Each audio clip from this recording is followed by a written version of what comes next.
Неге сен бізді қалдырып кеттің, ана? Бұл жерде өте қиын. Сен ойламаған, есімізге алмаған бір күнде жоқ. Естисің бе, анашым? Тынышта ал, балам, жылама. Сендердің жастарың менің қабіріме құйылуда. Білсеңдер ғой, сендер үшін жаным қалай ауыратынын. Жақында тәрбиешінің сенің басыңнан кілтпен ұрғанын көрмеді деп ойлайсың ба, балам? Маған қандай ауыр болғанын білсең, бірақ өкінішке орай көмектесе алмаймын. О дүниеде жақсы дейді. Шын ба бұл, ана? Сендерсіз маған жұмақтың өзінде де қиын, балапандарым менің. Сендермен қоштасқан күнді еске аламын да тоқтаусыз жылаймын. Сен өзіңді мықты ұстадың, ұлым. Мен ол күнді бүгінгідей есімде сақтадым. Барлығы жаңа жылды қарсы алуға дайындалып жатты. Ал сен сол баяғы төсегіңде жаттың. Анашым, саған көп ауыртпашылықты көтеруге тура келді. 3 жыл төсек тартып жаттың. Неге екенін білмеймін, ауруханаға да жатпадың. Неге екенін білмеймін, ауруханаға да жатпадың. Қазір де әрине өкінемін. Дәрігерлер ота жасауға көндіргілері келді. Ісіктің өсетіндігін айтып ескертті. Бірақ мен сендерді қалдырғым келмеді. Бәріңде кішкентай болдыңдар. Әкелерің күнде жұмыста, бірде ауруханаға жатайын деген едім. Бірақ 3 жасар Зүлфира мені құшақтап алып жібермей жасын төкті. Тастама бізді, ана, қалдыра көрмеші. Үшеуің де жасқа толған жанарларыңмен маған. Тастамашы бізді, ана, деп жалындыңдар. Қалай тастаймын сендерді? Солайша ауруханаға бармай қалдым. Одан кейін бәрі кеш болды. Дәрігерлер ісіктің асқынып, қатерлі болып кеткенін айтты. Ауру мені төсекке таңды. Соңғайда ауылдың фельдшері Хания тәте саған апта сайын келіп тұрды. Ол өзімен бірге чемоданын алып жүретін, ішінен дәрінің құтысын алып шығып, шприцке толтырып, сенің тамырыңа салатын. Саған сол сәтте-ақ жақсы болушы еді, бірақ кейінгі кездерде фельдшер бізге жиірек келетін болды. Бірнеше укол салатын, ал қолданылған шприцтер мен дәрі құтыларын бірден отқа тастайтын. Жаңа жылдың алдында саған тіпті жаман бола бастады. Сен қатты қиналдың, бізге қорқынышты болды. Әкем өзін қоярға жер таппай есіктің алдына шығып кетіп, темекісін бірінен кейін бірін тарта берді. Бізбен бұрынғыдай ойнамады да. Ақыр аяғы әкем бізді Хания тәтені шақырып келуге жіберді. Тезірек барып келіңдер, аналарың өте қиын халде, деді ол. Сірә өзі сені тастап кеткісі келмеді-ау деймін. Біз фельдшерге жүгіріп кеттік. Көре салысымен Хания тәте бәрін де сөзсіз ұқты. Жаңа жылға дейін бірнеше сағат қана қалды. Қане, дастархан басына жайғасыңдар, тым болмаса шәй ішіңдер, деп шақырды. Біз әпкем екеуміз қарсы болдық. Сенің үйде аурудан қиналып, уколды күтіп жатқаныңды білдік. Фельдшер бізді ақыры көндірді. Бізге асығыс-үсігіс бір кесе шайдан ішуге тура келді. Біздің тағат таппай тұрғанымызды көріп, Хания тәте әрі қарай бізді қыстамады. Лерге толы чемоданын алды да бізбен бірге көшеге шықты. Бүкіл әлемді ақ жамылғыға ораған қар жауып тұрды. Білесің бе, ана, мен сол сәтте нені армандадым? Сен тезірек сауығып, жазылып кетсе екен дедім. Менің арманымның орындалуы бұйырмаған екен. Хания тәте, сонда сізде жақсы бір дәрінің болмағаны ма? Егер бар болса, анамызға беріңізші. Өскен соң міндетті түрде сізге өтеуін төлеймін. Мен фельдшерге өтіндім. Ол болса ештеңе айтпастан терең күрсінді. Ол саған укол салуын салды. Содан кейін бір қағазды алып саған қол қоюға берді. Жаңа жылға 2 сағат қалған кезде саған бір жеңіл болып қалғандай болды. Сонда да бізге мереке тойлайтындай көңіл күйі болмады. Тәте өз міндетін атқарып болған соң әкеме шығарып салуды өтінді. Олар аулада бірдеңелерді ұзақ сөйлесті. Әкем үйге өзіне ұқсамай кірді. Бейне бір салы суға кеткендей.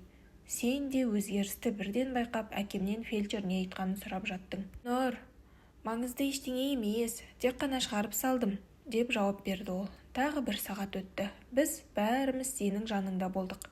Жаңа жылға дейін санаулы минуттар қалды, бірақ үйде мерекенің белгісі де сезілмеді. Ай бола тұра, мен ішімнен сыйынып, жаңа жыл біздің үйге бақыт пен бәрімізге денсаулық алып келсе екен, қайталаумен болдым. Біраздан кейін сен жарықты өшіріңдерші, деп өтіндің. Басыңды біресе бір жаққа, біресе екінші жаққа қаратып бұра бердің. Әкем бізді басқа бөлмеге қарай алып кетті. Мен болсаң, жарықты сөндіріңдерші, деп қайталаумен болдың. Сірә сен балаларыңның қалай қиналғаныңды көрмеуін қалаған болуың керек. Немесе бізді қорқытып алмайын деген шығарсың. Біздің кіп-кішкене жүректеріміз қалай азап шеккенін сезсең ғой шіркін. Я алаңын жасыра алмай, анамыз өлейін деп жатыр ғой деймін, деп күбірледі. Біз бірден ыстық жасқа булықтық. Сен бұрындары жігіттердің жыламайтындығын айтқан едің, сондықтан да мен жылаған даусымды шығармауға тырыстым. Бір кезде көйлегімнің түймесін жұлып алып, даусымды шығармас үшін тістегенім сондай, алдыңғы тістерім сықырлай бастады. Қыздар тоқтамастан жылады. Қанша жерден берік болуға тырыссам да мен де жыладым. Еміз сенің бөлмеңе шақырған соң біз төсегімнің жанына келіп тұрдық. Көзі қызарып кеткен әкем біраз үнсіз тұрған соң, «Апандарым, ылғи да сендерді қалай аймаласа, сендерде аналарыңды солай бір аялап, құшақтап алыңдар», деді. Бірінші болып өзі менің маңдайымнан сүйді. Біз де сені сүйе бастадық. Біздің сені ақырғы рет сүйгеніміз болатын. Анамызға қиын болып жатыр, қанеки аяқтарын бір уқалап жіберейік, деп Әлия өзінше сенің халіңді жақсартқысы келді. Біз жыладық. Әкеміз ғана көз жасын бізге көрсеткісі келген жоқ. Сені біз құтқарып қала алмадық. Көзіңді жұмып тыныс алуды тоқтаттың. Ах, егер де мен дәрігер болғанымда ғой. Бірақ күнде сені орныңнан тұрғызар ем ғой, деді ұлым. Менің жанымды қинамашы, онсыз да менің жағдайым қиын. Білемін, сендерге де оңай болмады. Қайда әкелерімнің сендерді өзінің соңғы сағатына дейін тастамағаны жақсы болды. Я, анашым, әкемізге де ауыр қайғыны басынан өткеру жазылыпты. Сенің өмірден қайтқаныңда бір апта өткен соң ауылдық кеңес пен мектептен адамдар келе бастады. Жақсы, үшеуі қалада оқып жатыр, ал мына төртеуін жалғыз өзің аяқтарынан тік тұрғыза алмайсың. Алмай-ақ оларды балалар үйіне бер, деп әкемізді үгіттей бастады. Бірақ ол өз дегенінен қайтпады. Аудандық қызметтерден де адамдар келді. Жоланып, әкем оларға, мен тірі тұрғанда балаларымды ешқайда да бермеймін, деп үйден қуып шықты. Мектептегі кейбір мұғалімдер де бізге басқаша қарай бастады. Дұрыс жауап беріп тұрсақ та екі қоя бастады. Содан кейін әкелері балаларына қарай алмайды, сондықтан да бұл балалар сабаққа үлгере алмайды деген желеумен жиі арызданды. Бар мақсаттары бізді балалар үйіне жіберу болды. Кейбіреулердің тіпті әйелі өлуіне байланысты ғизат үкіметтен көп өтемақы алып отыр, сондықтан да балаларын мемлекетке бергісі келмейді, деп айтуға да ұяттары барды. Бұл әкімдігінің ақылсыз біреуінің қызғаныштан әкеме қарап, кейбіреулерге жақсы болды, сен енді бәрінен байсың, деп айтқан кездері де болды. Әкем шыдай алмай әлгі нақұрысты бір-ақ ұрды. Сен қайтыс болған соң қатты қайғырып жүрді. Түндерде ұйықтай алмай қиналды. Ал бір жыл өткен соң жиі ауыратын болды. Трактор жүргізіп жүріп қатты суық тигізіп алды. Оның үстінен айырылғанды да көтере алмады деп ойлаймын. Сенің қайтқаныңа 3 жыл толғанда әкемнен де айырылдық. Бізді осында балалар үйіне алып келді. Сендердің бастарыңа түскен тағдырды дұшпаныңа да тілемейсің. Зіңдеме? Сен маған қаладан бір-ақ киім алып келген едің, маған сондай қатты ұнады. Мен ол аяқ киімді сен өмірден өткен соң да көпке дейін киіп жүрдім. Айырылғым келмеді. Басқа аяқ киімдер де сатып алып берді, бірақ маған осы сенің әпергенің қымбат болатын. Ол аяқ киім әбден тозса да мен мектепке ылғи сонымен баратынмын. Оқитын сыныптастарым неге менің ескі аяқ киім киіп жүргенімді сұрағанда, оны маған анам сатып алып берген еді, дейтін едім. Есіңде ме, сен әлі бізбенен бірге болғаныңда мен ана туралы ән жаттап алған ем ғой. 8 наурыз мерекесіне орай маған ол әнді сахнада орындауды сұрады. Анам, анашым менің аяулы, ұзақ болсын өмірің сенің саялы, деген жерге келгенде көзіме жас келіп, тамағыма өксік тығылып, әннің сөздерін ұмытып қалдым. Бетімді жас жуып кетті де, көрермендер шапалақ ұрып кетті. Анасыз өмір сүру қандай қиын. Мұнда біздің бәрімізді алқаштардың балалары дейді. Бірақ мен білемін ғой, сен ондай болмадың. Тірі болғаныңда екі алтын алқаңды өңіріңе қадап, мына тәрбиешілерге кімнің кім екенін көрсетер ең. Біраз балалар шынында да ата-аналарының маскүнемдіктерінің салдарынан осы жерге келген. Сондықтан да біз сияқтылар солардың ішінде кетіп қаламыз. Ал біз сияқты әке-шешеміз тұл жетімдер балалар үйінде аз. Жақында Сәлима деген қызға анасы түрмеден сәлемдеме жіберді. Онда түрлі кәмпиттер мен печеньелер бар болатын. Бізге жеткенше әбден қатып кетіпті. Тастай болып қатып кеткен сәлемдемелерді Сәлима бәрімізге бөліп берді. Оның анасы адам өлтіріп түрмеге түссе де Сәлима бәрібір анам бар деп мақтанады. Анасының сәлемдеме жібергенін айтып бәріміздің құлағымызға тыныштық бермеді. әлі ұзақ уақыт есіне алып айтып жүреді. Кешке ұйқыға жатқан соң біз болашақ жайлы әңгімелесеміз. Фаниль деген баланың ата-анасы ажырасып кеткен. Анасы арақ ішіп кеткен соң оны қарындасымен бірге балалар үйіне өткізіпті. Ол анасының маскүнем екенін ешқашан айтпайды. Анасы жұмысқа орналасып, қарындасы екеуін үйге алып кетеді, зоопаркті көрсетеді деп үміттенеді. Мен оларға қатты қызығамын. Ауылдың орталығында шағын базар бар. Сабақтан соң балалар ол жерге кәмпит пен басқа да тәттілерді ұрлауға барады. Бірде мені де өздерімен бірге баруға шақырды. Мен анам ренжиді, болмайды деп қарсы болдым. Олар қатты таң қалды.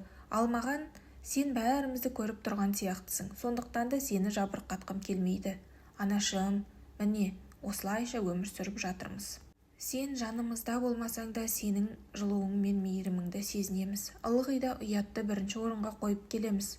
Дұрыс, ұлым, ал мен сендерді үнемі қорғап жүремін. Ана, сен менің күнделігімді көрсең ғой, бізді ренжіткен сайын жақсы адам болып қалыптасқымыз келеді. Сондықтан сабақты жақсы оқуға талпынып келемін. Кейбір оқушыларға үй жұмысын орындауға көмектесемін. Ол көмегім үшін маған алма береді. Бәрібір сенсіз бізге өте қиын.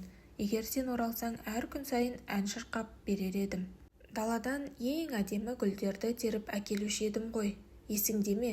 Сен ауырып жатқанда суға барып беретін едім. Сен тіріліп келсең болды, күні бойы саған су тасудан жалықпаймын. Оралшы, анашым. Өтінемін, бізді басқалардың езгісіне қалдыра көрме. Бұл жақтан қайтатын жол жоқ, ұлым. Алтындарым менің, шыдаңдар.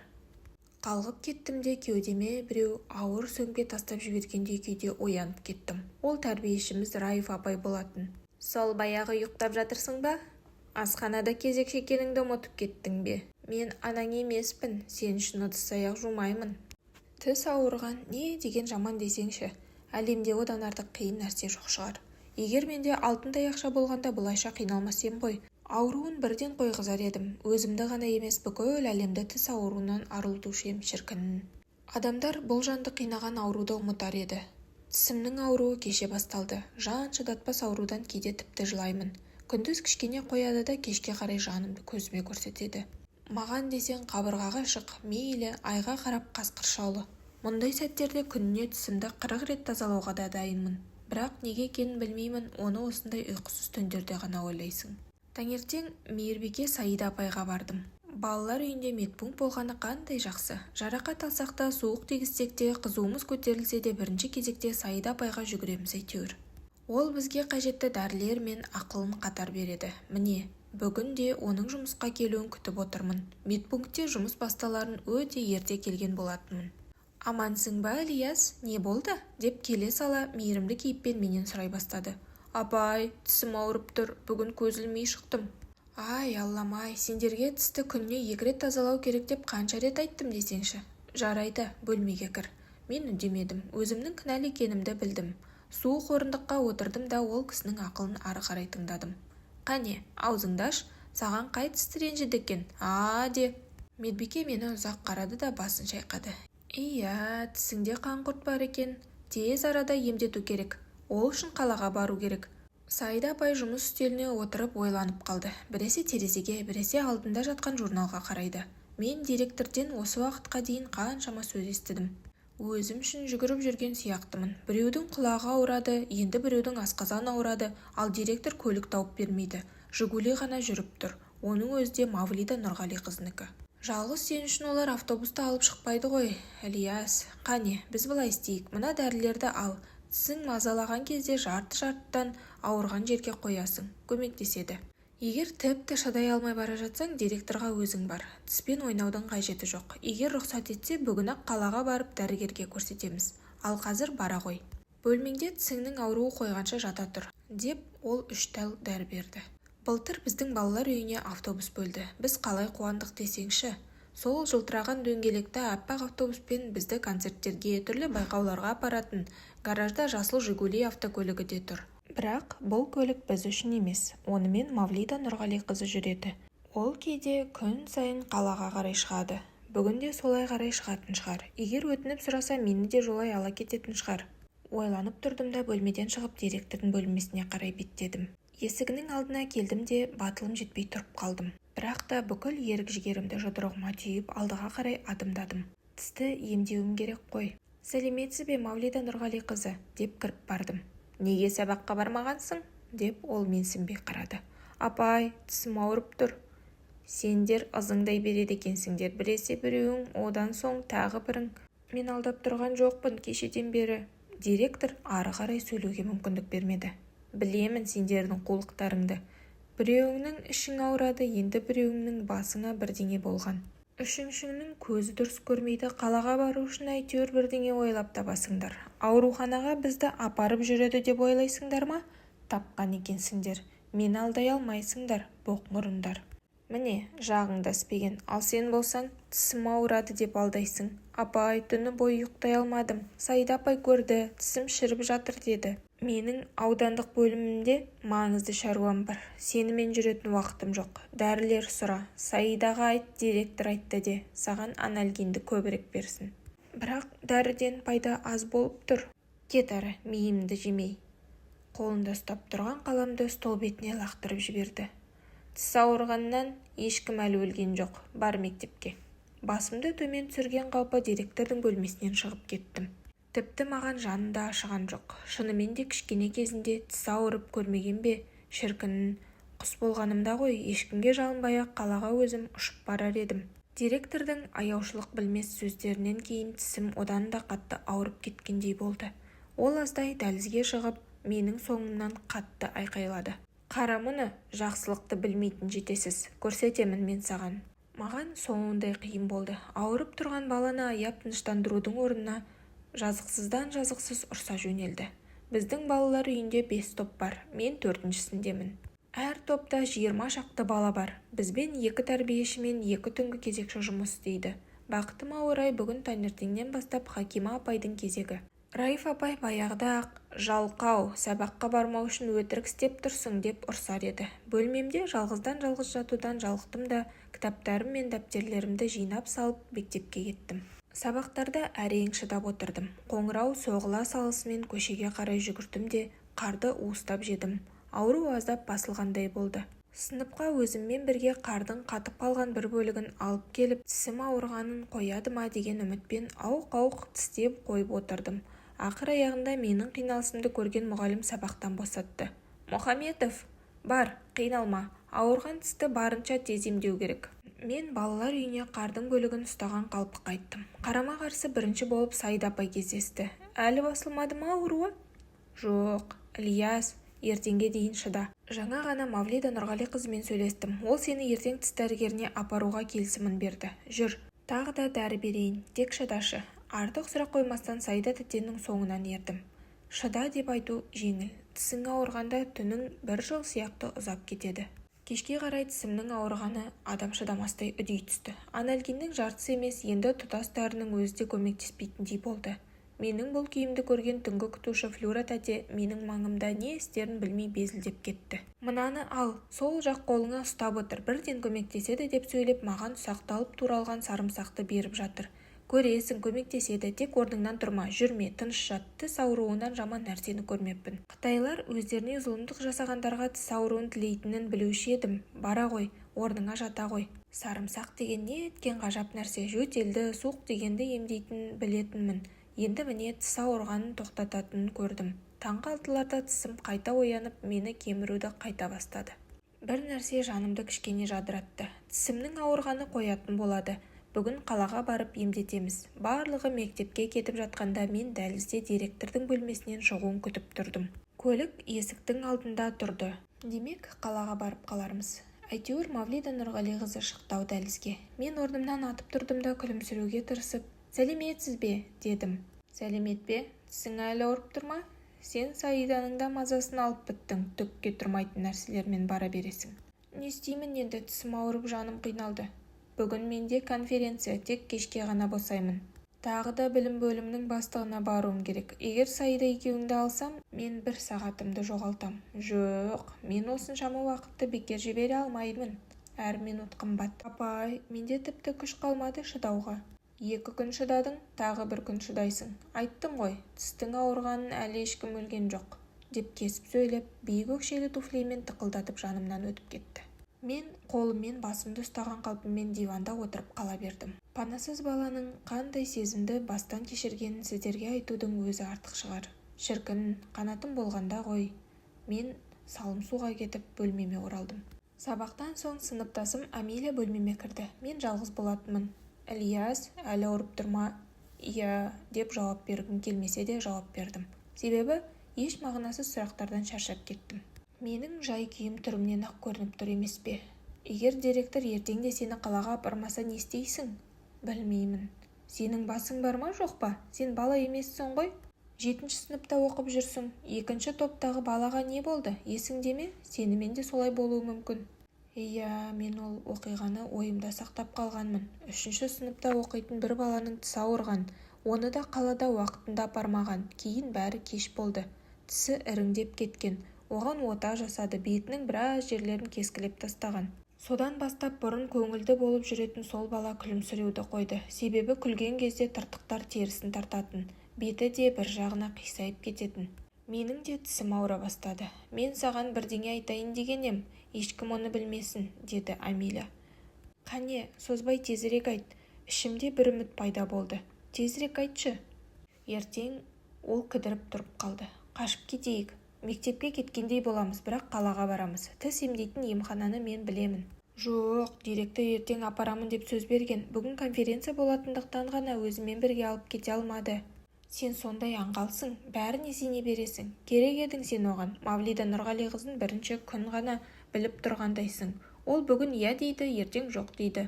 Амилия, ойлану керек. Біліп қойса басымыздан сипамайды, өзің білесің. Сен қандай қорқақсың? Егер келіссең бірге барайық. Мен өзім жалғыз-ақ бара аламын. Өзің байқа. Кейін маған бірге барайық деп айтпадың деп ренжіп жүрмесең болды. Азырақ ойланған соң мен келістім.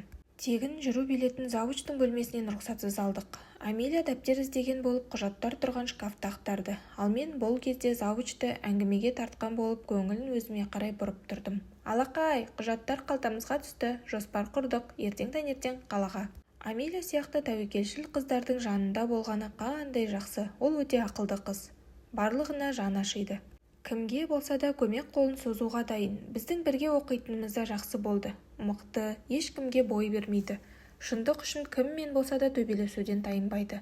Басқалармен салыстырғанда тәрбиелішілерден де қорықпайды. Қайткенмен қалалық қой. Кеш те батты. Сол қолыма сарымсақ ұстасам да бұл жолы сонша жақсы бола қоймады. Барлығы ұйқыға жатты. Ал мен болсам жанымды қоярға жер таппадым. Терезені ашып, басымды сыртқа шығардым. Кішкене жақсы болды, бірақ суық еді. Түнгі күзетшінің бөлмесіне түстім. Менің іскен жағымды көрген ол. Мүмкін темекі тартып көрерсің, деп ұсыныс жасады. Мен темекі тартпаймын. Түсінікті, мүмкін көмектесер ме дегенім ғой. Мә, бір сорып көр, деп өзінің темекісін маған ұсынды. Мен түтінді ішіме жұттым да қатты жөтеліп кеттім. Ах, әлі шикісің ғой, үйренетін кезің болды ғой, ақырын-ақ тартасың, деп ұстазым үйретіп жатыр. Тағы бір сорып көрдім. Жоқ, керек жоқ екен, бұл маған ұнамады. Амилия қай кездегідей тура айтыпты. Таңертең тәрбиеші көліктің бұзылып қалған ешқайда бара алмайтынын хабарлады. Жарайды, керегі де жоқ. Басқалар бірінші сабақта отырғанда Амилия екеуміз қалаға қарай жүйткіп бара жатқан автобуста отырған едік. Міне, тіс дәрігерінің бөлмесіндемін. Есіктен кіре берісте-ақ көңілім бір көтеріліп қалды. Ақ халат киген дәрігер, ақ үстел, барлық жиһаздар адамға нұр мен үміт құйып тұрғандай. Қорқынышты да, ауырады емес пе? Түк етпейді. Оның есесіне мына мезі еткен аурудан бір жола құтыласың. Қанша шыдауға болады? Менің қатты ауырып тұрғанымды көрген соң кезексіз кіргізді. Амилия дәлізде қалды. Дәрігер абайлап ауырған тісті зерттеп көріп, ине сияқты бірдеңемен шұқылай бастады. Содан кейін қолына дырылдайтын бір құралды алды. Ай, мені ток ұрғандай қатты ауырғаннан орындықтан секіріп кеттім. Дәрігердің қолын қалай қағып жібергенімде де байқамай қалдым. Тыныш отыр, балақай, шыда, әйтпесе тілсіз қаласың, мынау қолымдағы нәрсе айналып тұр, деп маған ескертіп жатыр. Не деген дыбыс, бұл дыбыстан тіпті жүректе тоқтап қалардай. Ауырған жерге тигенде еріксізден айқайлап кетесің. Ал ақ халатты аға қайталай береді. Шыда, оның қолындағы құрылғыдан аузымнан қоңыр түтін шығып жатыр.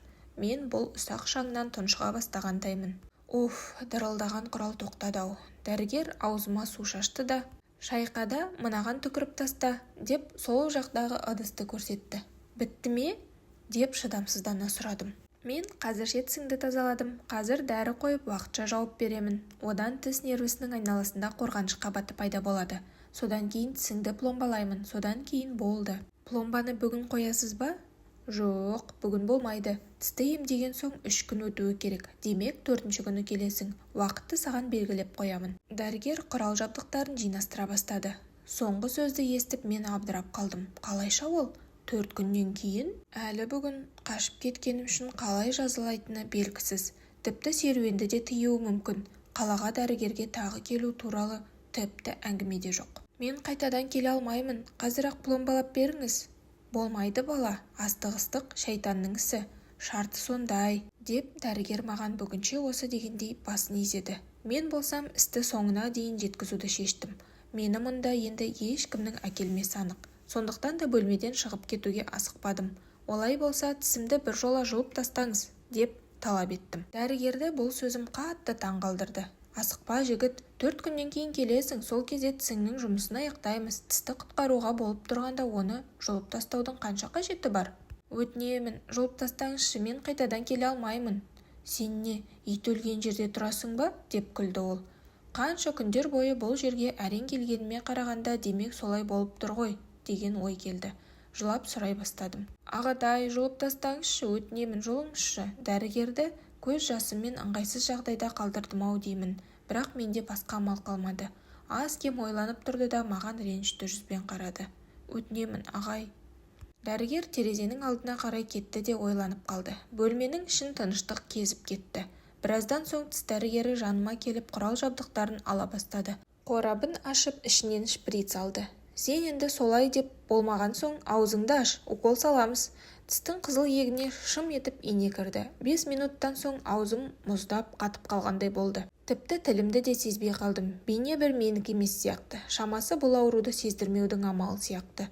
Дәрігер қолына қысқыш сияқты бір құралды алды да жүрегім атқақтап кетті. Шыдауға тура келеді, бірақ ауырмауы тиіс. Бірақ түбір түсті суырып алу оңай емес екен. Жасың қаншада? деп дәрігер сұрақ қойды. Мен ойланып үлгергенше болмады. Қолындағы қысқышпен тісімді тартып қалды. Ай-ай! Дәрігер терең бір демалды да қайта тартты. Тісім шықырлап кетті. Мен бөлмені басына көтердім. Дәрігер тістің жартысын жұлып алды да, ал қалған жарты бөлігі орнында қалды. Аузымнан қан аққандықтан тәп-тәтті болып кетті. Бірақ дәрігер тістің екінші жартысында жұлып алды. Түкіріп таста, деді ол. Бұл оңай болмады. Ұйыған қан еріндерімнен сыртқа шығып жатты. Орамалыңда жоқ па? Мә, ал, деп қамқоршы дәрігерім ақ дәкенің бір бөлігін ұсынды. Алғыстың орнына мен тек басымды изедім, сөйлеу мүмкін болмады. Солайша мен әбден мез еткен тісіммен қоштастым. Амиля мені есіктің алдында тағатсыздана күтіп тұр екен. Бірақ ол тіс дәрігеріне кірмеді. Мені бірден шығара есікке қарай бастады. Біз автобекетке қарай аяндадық. Мен сөйлей алмайғандықтан серігімнің сұрақтарына тек басымды изеп жауап бердім. Қалай, Ильяс, ауырмай ма? Басымды изедім. Білесің бе? деп жалғастырды. Мен оның ары қарай не айтатынын күттім. Менің тісім ауырмаған еді, мен өтірік алдадым, деп күлді ол. Сені аяп кеттім, әпкең қаланы білмейді, ал Мавлида Нұрғалиқызын өзің білесің. Сен жақсы баласың, маған үй тапсырмаларына көмектесіп тұрасың. Бұл сөздерден кейін мен ерекше күй кештім. Сыныптасым қандай мейірімді десеңші. Мен оған сондай ризамын. Еш сөз айтпастан мен оны қатты құшақтадым. Өтіп жатқан адамдар бізге таң қалысып қарады. Жол жүру билеті арқылы сағат 4-ке билет алдық. Әлі сағат 3. Егер балалар үйінде бізден неге мектептен кеш келгенімізді сұраса, вокалдың үйірмесінде болдық деп айтамыз. Біздің ән айтқанды жақсы көретініміз бәріне аян. Ол үшін шу шыға қоймас. Қарным қатты ашты. Тісім ауырып жүріп, мен таңертең түк те ішпеген едім. Түк етпейді, шыдауға тура келеді. Ең бастысы жанымды жеген аурудан айырылдым. Амиля болмағанда бұл немен аяқталатынын бір Құдай біледі. Ұйқы әлемдегі ең тәтті нәрсенің бірі деп бекер айтпайды екен. Ұйқысыз өткен бірнеше түндерден кейін соған көзім анық жетті. Айналадағы шу да, суық орындық та менің терең ұйқыға кетуіме бөгет бола алмады. Автобус келді. Менің бұл ғажайып күйімнен Амиля алып шықты. Жүр, хабарлады. алаңқайда біздің Сальмановаға келген сол бір жасыл автобус тұр екен. Халық онша көп емес. Билетті көрсеттік те соңғы қарардағы орындықтарға жайғастық. Автобустың іші жып-жылы екен, ал көшедегі ауа райы бұзыла бастады. Боран сырғи бастады. Жылы жерде Амелия екеуміз қатты ұйықтап кетіппіз.